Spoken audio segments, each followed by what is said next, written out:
Hello and welcome to the mothership. I, of course, am the commander, Lax Sivrak. Thank you for joining us this early morning.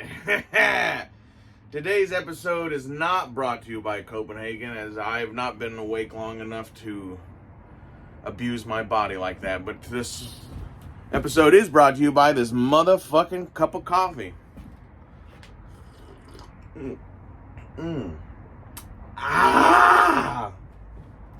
Let me get a little bit of this. Let me get a little bit of this. And then we will talk.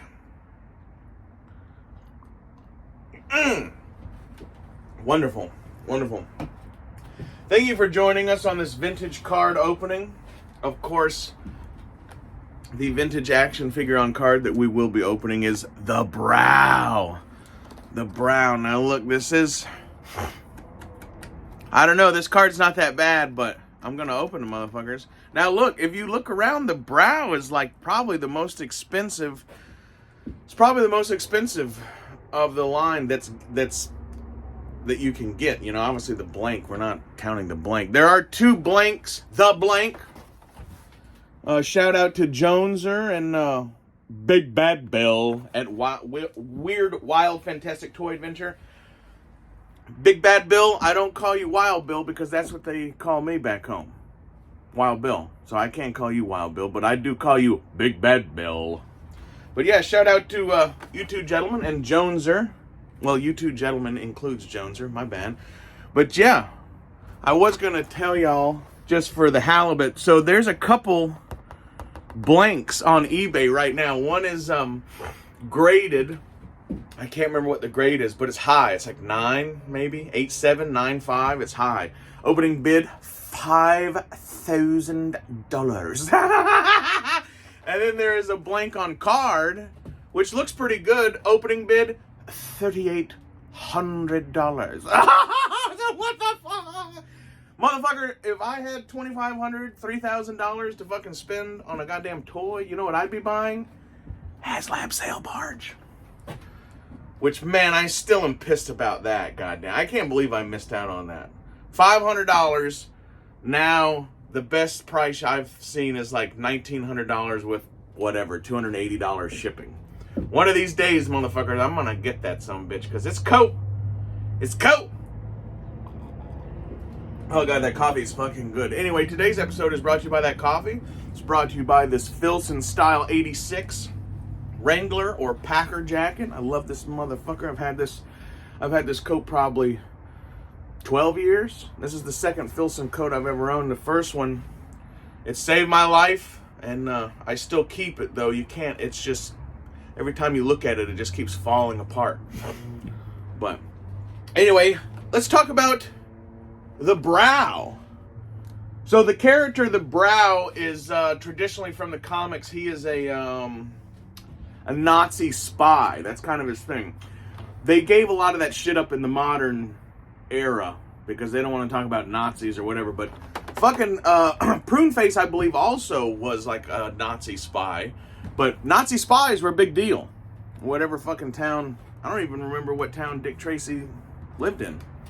But the Brow, look, he was played by a mostly stuntman, but also actor named Chuck Hicks. And I admittedly had to look up a few things about Chuck Hicks, because I'd never heard of this motherfucker.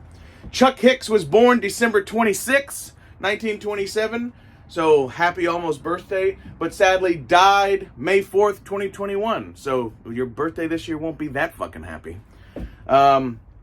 Which makes him like 90-something years old. But yeah, so if y'all go to the imdb.com and look up Chuck Hicks, y'all should look over his resume, because I just jotted down a few of the films that I would know and a few that I believe y'all would know.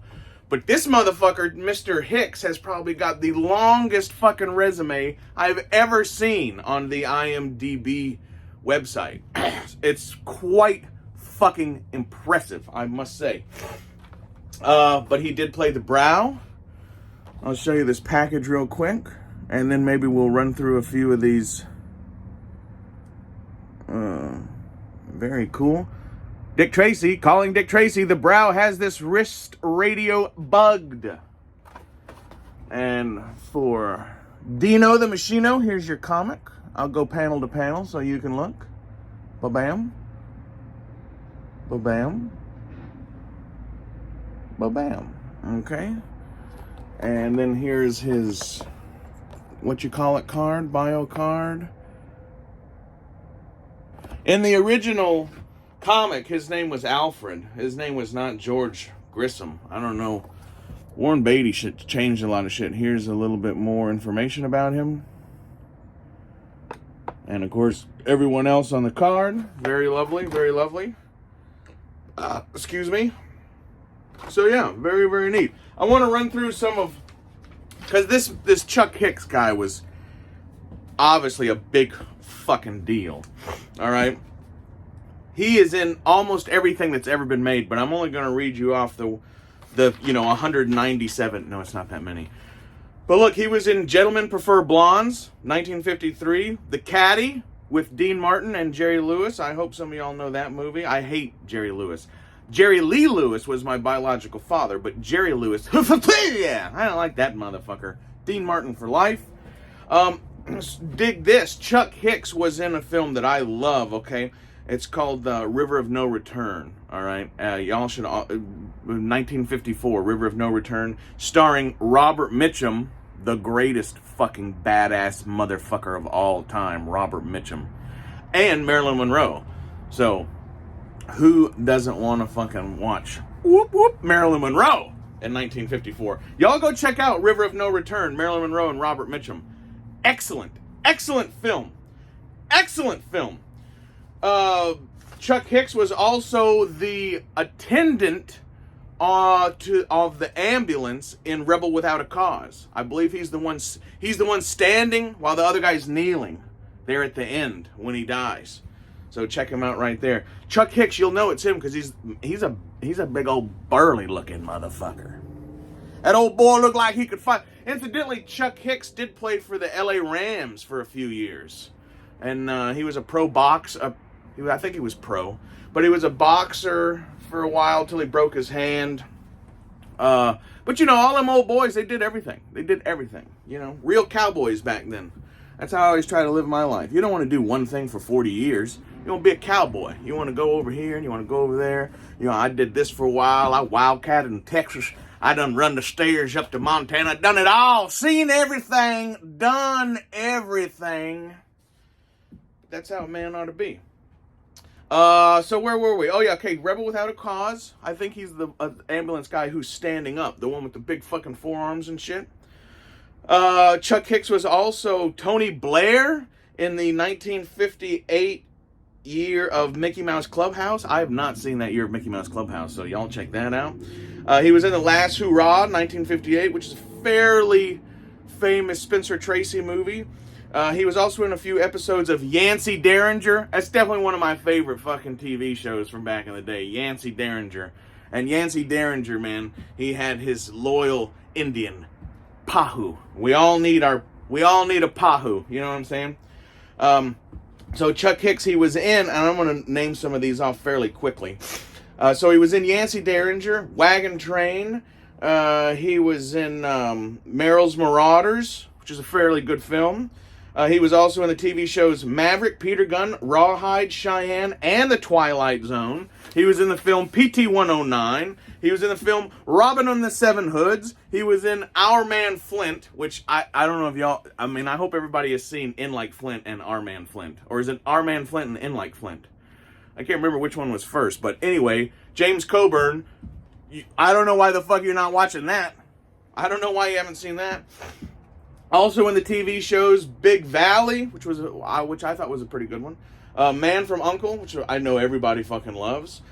He was the stunt coordinator in Cool Hand Luke, which is definitely one of the best films ever fucking made. He was in the 66 Batman as Tut's guard. So if y'all remember that episode. He was in Hogan's Heroes.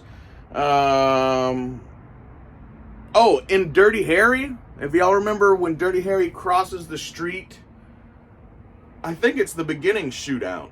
Or, you know, the shootout where he says, "Are you feel lucky?" When he walks across the street and there's this big burly dude selling flowers in a little vending kiosk. That's Chuck Hicks, the flower vendor in Dirty Harry. He was a prison guard in the trial of Billy Jack. Shout out to you, Gilster. He was the character Saxon in Kung Fu. He was billed as recruit number 1 in the $6 Million Man. He also appeared in Beretta and Kojak and the Rockford Files. He was also in Wonder Woman. He was in Starsky and Hutch. He was in the film Bronco Billy. He was in The Beastmaster. He was in Raging Bull. He was the corner man in Raging Bull. He was in Magnum P.I. He was in a few episodes of the Star Trek The Next Generation. He was in The Heat of the Night. He was in the 1990 film The Flash. He appeared in the TV show Dallas. There's a couple things here I started writing really fast. He was Jack Reed in Band of something. I don't know what that says. He was also in Naked Gun 33 1/3. His last film was in 2010 called Legion. I've not seen that, but when I saw the cover art, I did recognize it. So I don't know, maybe that was a fairly successful film. So anyway, that's a little wrap. Sorry, I got some coffee on it right there. Chuck Hicks. Seems like a very accomplished young old man. Seems like he lived a full life. Let's get into this figure right quick. I had the opportunity to back to the Calumet cutlery because it's very thin. I would not use this knife on opening a card because see how the tip is reinforced. It's very thick. Very thick. And that's generally good for jointing. We'll go through that one of these days. But yeah, Chuck Hicks seemed to be a fairly accomplished Renaissance man. He worked, like I said, I have not seen an IDBA. We're fucking this card up. I have not seen a resume like that in all the times I've looked at IDB. I mean, you know what I mean? This motherfucker has been around the horn. He's been in every fucking film and TV show ever made. Again, I think his claim to fame is really being a stuntman, but he's obviously good friends with oh god, I'm fucking this up. He was in just about every Clint Eastwood movie.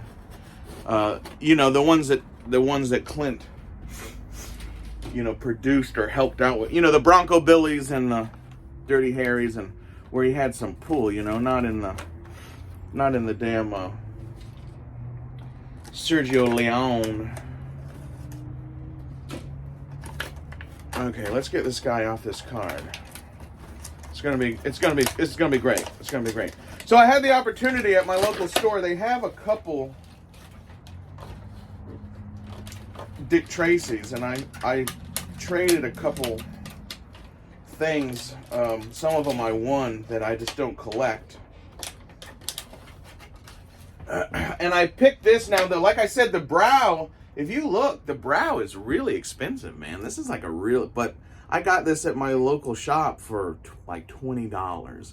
And so I don't know if they didn't know that he was going for more or whatever, but they had a couple more. Like I said, they had an Itchy, if you look at most of the Itchy characters, they're like under stress in the package. And you can see where their heads are just separating. But yeah, so he's got two aces. He's got these spats. He's got the Dick Tracy same hands. We're gonna. This is a cool figure. I got this one. I had the opportunity to purchase another figure. Well, there was an Itchy which I passed upon immediately because his head was just coming off of his body in the package. And if you look at carded Itchies online, you can see they're different. They have different. Their heads just like coming off. I don't know what's going on. Little paint issue on the back right there on the band. Oh, out! That one smells like dog shit. That one's not good. That one is not good. So yeah, the brow. I picked this one for two reasons. When I was able to get, he comes with a holster like Influence. This is supposed to be a Colt 32, which I kind of see. And he's got a fucking like totally Merrill's Marauders style fucking smatch it. Fucking, not quite a smatch it, but you know what I'm saying? I'm sure Dylan is the only one out there, and maybe Blacked Out Ewoks, perhaps Lobot and Paul. Y'all might be the only ones that know what a smatch it is. But anyway, I did, this was the best looking figure that my local store had at the time, as far as Dick Tracy. And it also is, like I said, it's a, I'm trying to get this holster on him so we can show him to you. But to be honest, I don't have all the figures yet. I only have a few, which we'll need to review them all together side by side. Especially the mold. I would like to see how all the molds are. Because these figures, I think, they're like all the same. They remolded maybe each head, but these figures are identical. Everything from the waist down is identical. The hands are identical. And there's only like 2 or 3 different, like Dick Tracy has his sleeves rolled up just like this guy. You know what I mean? And this is the same as Sam Ketchum's hat, except it's reversed. Okay, Sam's Ketchum hat has the bullet holes on this side and the cut on this side. I'm saying this motherfucker, they really, people talk shit about Hasbro and the shit they do. Man, the fucking Playmates fucking,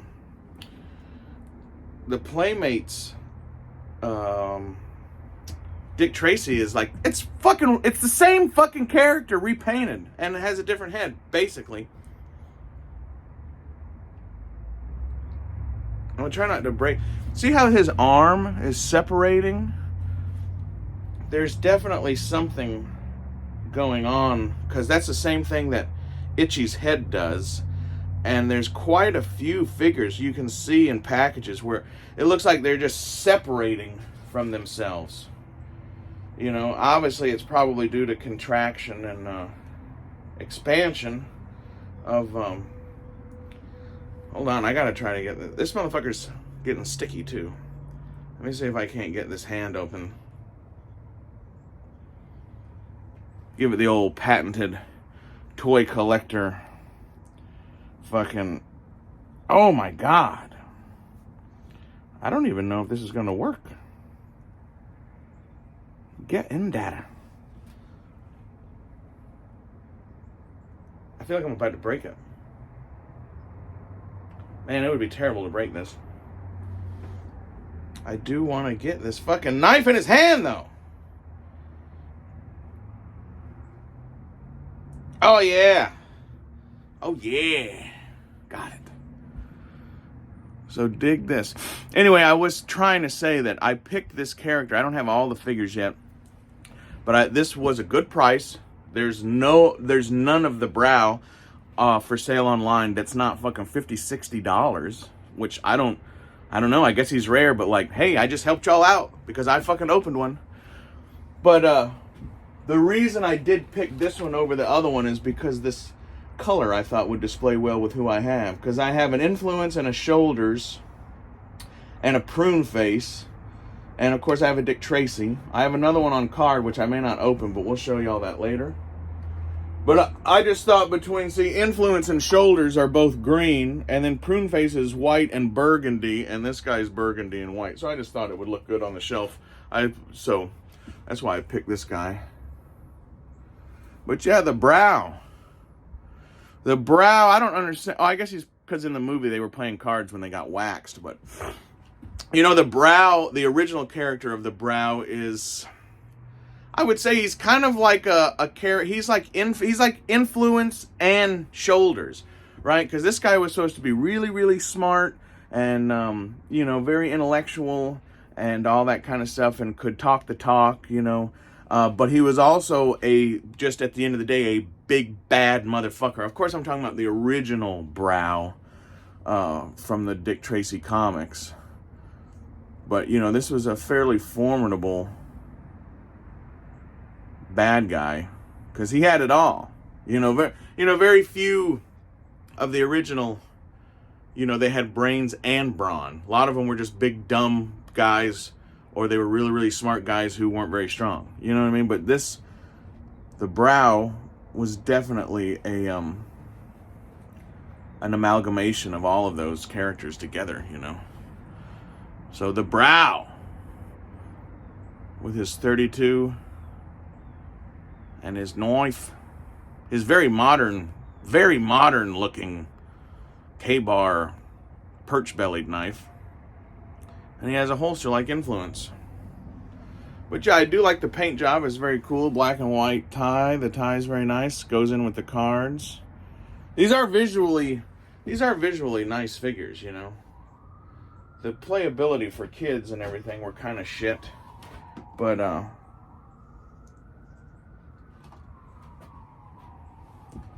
anyway, I hope y'all enjoyed this vintage figure opening. I sure did. Maybe we'll post a picture or a short on Instagram with the few that we got.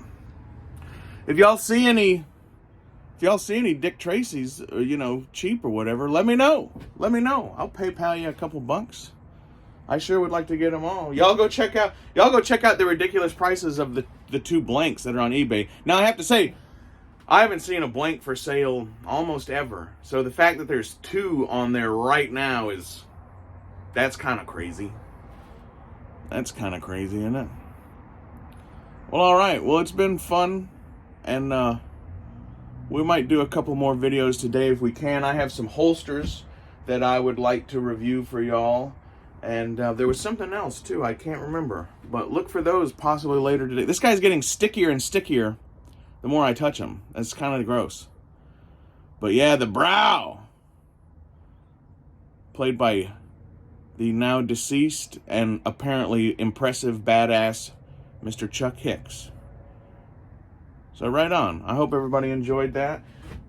I have been Laxivrak, and I will continue to be. And much love and respect to everyone in the community. Here's my cool shirt that I got from Dylan. I know he saw this yesterday, but he didn't say anything. But I'll mention it. Got this cool shirt from Dylan. Dylan V. If we die, we die defending our freedom, or from maybe perhaps untreated syphilis. It could be that too. But hopefully defending freedom. Anyway, this has been the Shavastine Wolfman saying, "Ow."